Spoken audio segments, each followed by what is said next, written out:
Yeah. Hey, Sleazy World Go. Come up. 4 years in prison. Snitching allegation and Lil Baby cosign. Alright, let's go. Rappers pop up on social media all the time, but none of them came in and took over the game like Sleazy World Go.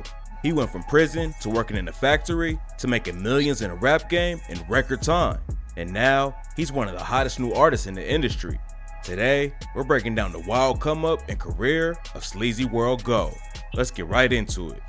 Sleazy was born in Grand Rapids, Michigan, and spent most of his early life there. He has a big family with 6 other siblings, and he said back in the day, they was like a little gang riding bikes around the hood, getting into fights and throwing parties. Back then, making music wasn't part of the plan, but Sleazy has been rapping since he was like 5 years old. His dad tried to make it in the industry, and he had Sleazy and his brothers battle rap each other for fun. Now, his brother 81 Hundo's in the rap game too, but he hasn't had any massive hits like Sleazy yet. The first time Sleazy recorded a song was at 10 years old with his mom and brother. His pops wasn't around much, so Sleazy and his siblings was mostly raised by their mom. She tried to keep him on the right path, even though they ain't have much. And in the interview, Sleazy said, "We had a microphone and a little laptop, and we recorded a song in the bathroom of the shelter. We really ain't realized the situation we was in." Sleazy says he was a wild kid, but he wasn't always getting into trouble in class. Instead, he caught other kids at recess or outside of school and tried to fight them. There usually wasn't even a reason for him to throw hands, but he just loved to fight. When he was 14, Sleazy's mom decided to move the family to Kansas City, Missouri to be closer to his aunt and grandma. Moving out of the city you've known your whole life is tough, and Sleazy wasn't rocking with the idea at all. So that's when he dropped out of school and ran away from home for a whole year. Damn. How do you run away from home for a whole year? Damn, I never heard of that shit like that. He kept going back to Michigan and hid out with his homies, and eventually the police got involved. One night, Sleazy was out past curfew and the cops pulled him over. He ended up going to juvie for 3 months, and the cops told him if he ever came back to Grand Rapids, they would lock him up for real. At that point, Sleazy had no other option but to adapt to his new surroundings in Kansas. Eventually, he started meeting new homies and learning how to move in a different city, and now he says that he likes KC more than Grand Rapids. But moving to another city ain't keep him out of trouble. And in 2015, Sleazy caught an armed robbery charge. There ain't a lot of details about the case, but Sleazy pleaded guilty and got hit with a 4-year sentence. Getting locked up made him realize he needed to switch up how he moved though, and that's when he decided to start taking music seriously. After he got out of jail in September 2019, Sleazy got a job at a Kohl's warehouse shipping boxes all day. He says working in the factory felt like slavery, and he knew he had to make it out of the streets a different way. At the time, he was dating a girl who he was focusing on more than his career, but when she cheated on him, Sleazy knew it was time to go hard in the booth. That's when he got the name Sleazy. And in March 2020, he dropped his first official track called Sliding. But What the fuck does sleazy mean, man?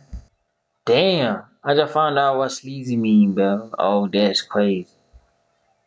right when he was finally ready to put both feet in the rap game, the whole world shut down during the pandemic. Sleazy couldn't book shows or link up with fans, but he said that everything shutting down when he started dropping music actually turned out to be a good thing. He told Billboard, people were in the house, on their phones, so people were discovering me and having time to actually sit down and listen to me. He started popping off in the city early on and was racking up hundreds of thousands of views. Sleazy dropped 3 mixtapes in just over a year, proving he had a solid work ethic. He was already on his way up and had labels reaching out to him, but then he dropped Sleazy Flow and changed everything. Sleazy knew it was a hit before he even dropped it. He tried to get Icewear Vezo on the track, but it took too long to get his verse, so he just went and shot the music video so he could drop it. Sleazy linked up with a videographer named Dot Shot It Film. At first he was nervous because they never worked together, but Sleazy loved how it turned out. They put together a little snippet and posted it online the same day they shot the video.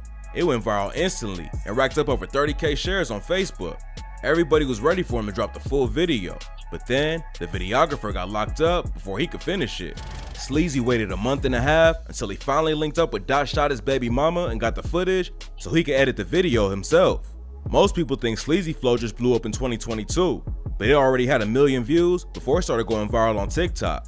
Sleazy had a lot of labels interested in signing him, but back in March, he decided to ink a deal with Island Records under Universal.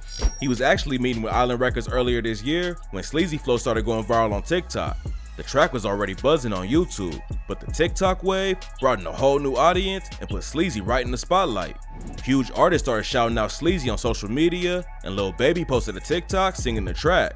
Having one of the biggest rappers in the game posting your song is huge, but a couple months later, Sleazy scored an even bigger win after Lil Baby hopped on the official remix.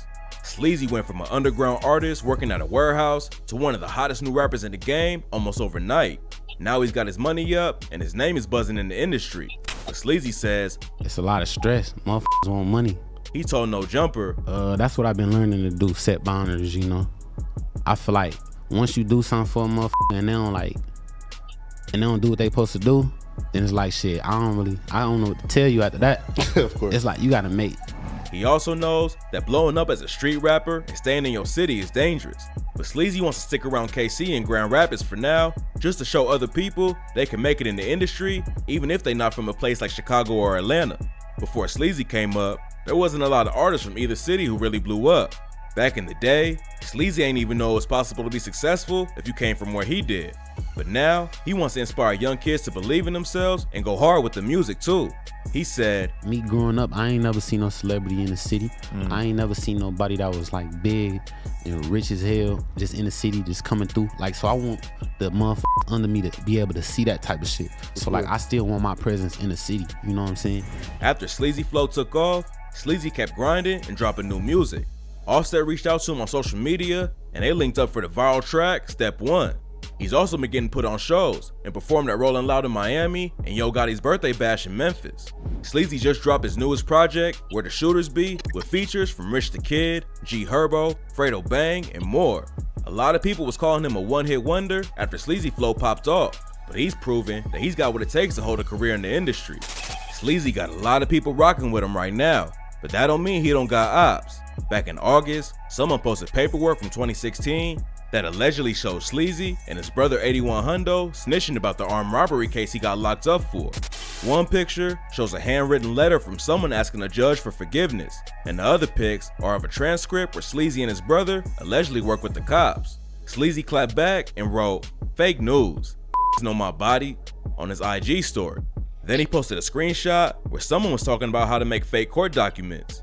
Sleazy captioned it with, "I ain't know was making fake paperwork out here on this shit getting scary." Some people still wasn't convinced that he ain't rat, so Sleazy hopped on the phone with the dude he allegedly snitched on and posted the conversation online. His co-defendant said it was all cap and that Sleazy ain't rat on him. Silence ain't tell on nobody, feel? You know what I'm saying, bro? You know what time it is, bro. You just clout chasing second like always.